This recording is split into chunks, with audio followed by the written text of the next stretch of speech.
Happy Easter. There's an ancient tradition at Easter of preachers starting their sermons with a joke.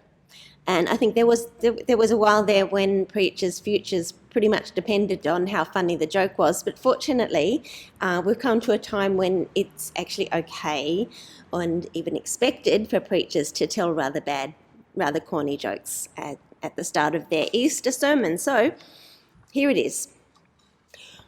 What do you call a row of Easter bunnies marching backwards? Receding hairline. And the problem with that is that it's now a bit tricky to segue into a serious subject matter, so I'll give you a moment to stop laughing and catch your breath. And as you do that, take your mind back 2,000 years and across the globe to the streets of Jerusalem on the very first Easter morning. Mary Magdalene rises from her bed, her eyes red from crying and her body heavy from 3 nights without sleep. Do you think that she has any idea that the world has changed overnight? As she walks through the streets, just as dusty and dirty as yesterday, past people who are just as burdened and worried as yesterday, do you think she had even an inkling that this morning would change everything for those people and for those streets? Even when she sees the stone rolled away and the tomb empty, even then, she thinks somebody has moved the body. The truth is too wonderful for her to grasp, too good for her to believe all at once.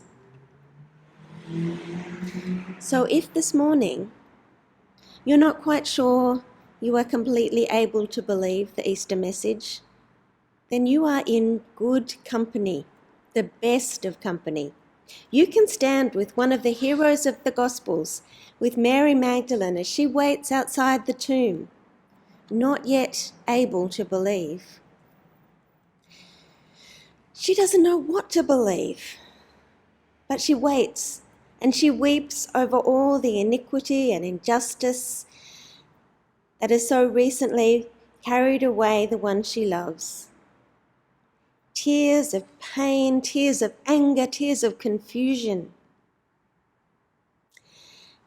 It seems to me, as I wait by that tomb with Mary Magdalene this morning, that we have 2 great callings as Christians.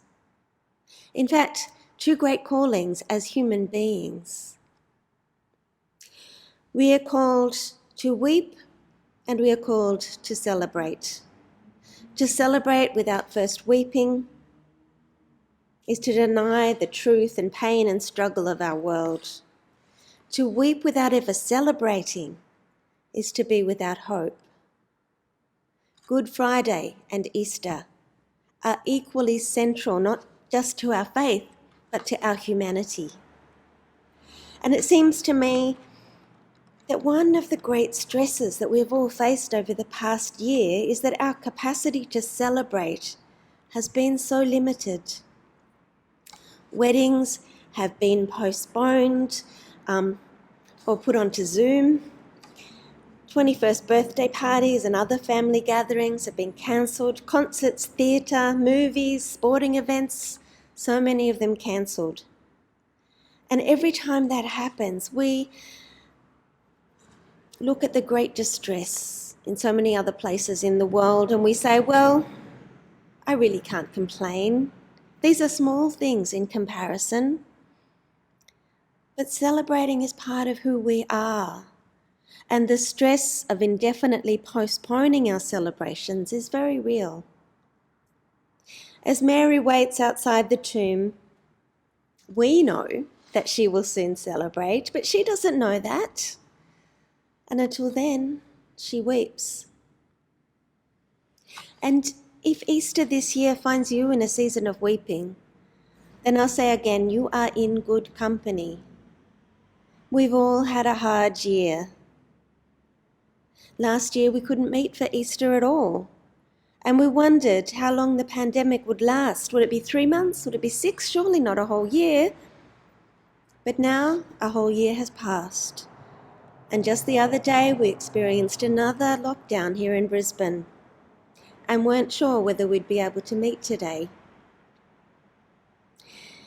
There has been isolation, there has been anxiety, and then the ordinary random griefs and stresses of life haven't had the good manners to stop just because we've had to deal with COVID.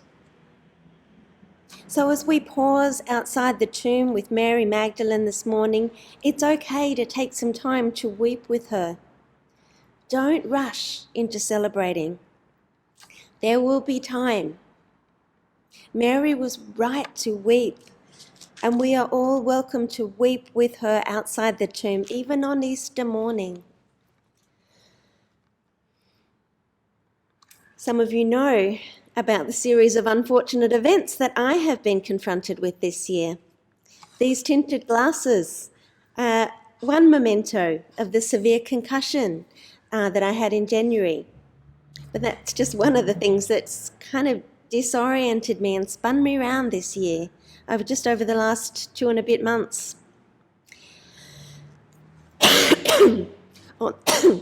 On Thursday, I thought, yep, I can definitely enter the spirit of Maundy Thursday. On Friday, I thought, yep, I can definitely enter the spirit of Good Friday. But then I thought, how am I going to enter into the spirit of Easter? Am I ready to celebrate the resurrection? Am I ready to celebrate anything? And I'm only saying this because I know I'm not the only one. 2 people just in this congregation and many hundreds of others spent Good Friday in hospital. And in Brisbane, that meant on their own in hospital. One is fine now and out of hospital, but the other one has a long journey ahead of her. So how do we move so quickly from Good Friday to Easter Sunday, from grief to celebration just in 2 days? All I can say is that we do not have to rush. Wait a while outside the tomb and weep with Mary until you're ready to come in.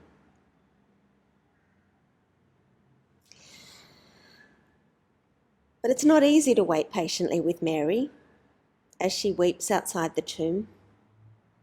It's really hard. Notice that the other disciples can't do it. They can't wait. They rush into the tomb. They have a quick look around and then they rush away. It's all rush, rush, rush. But not with Mary. Mary doesn't rush. She waits. And because she waits, she is the first to see the risen Jesus. She doesn't recognize him at first because, well, she's not expecting to see her dead friend standing in front of her. But when he says her name, Miriam, she knows it's Jesus. By speaking her name, he reveals that he knows her, he loves her, that he understands exactly why she is there and why she is crying and why in that moment her tears are about to be forgotten in unspeakable joy.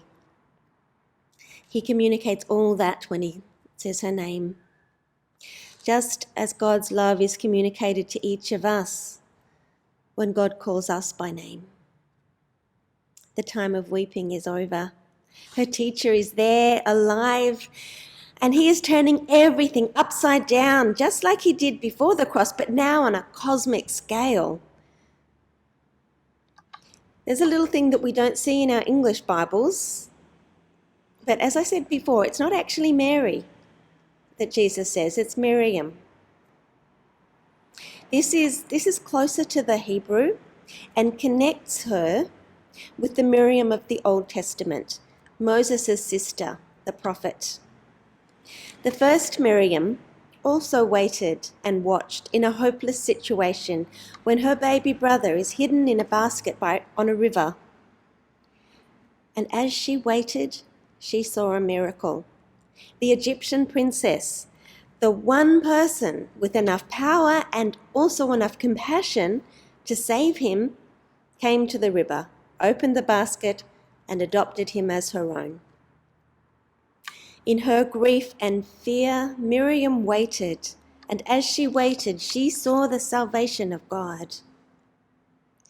After that baby grew up and led her people out of Egypt, miraculously crossing the Red Sea, Miriam, his big sister, picked up a tambourine and led the other women in a song of victory.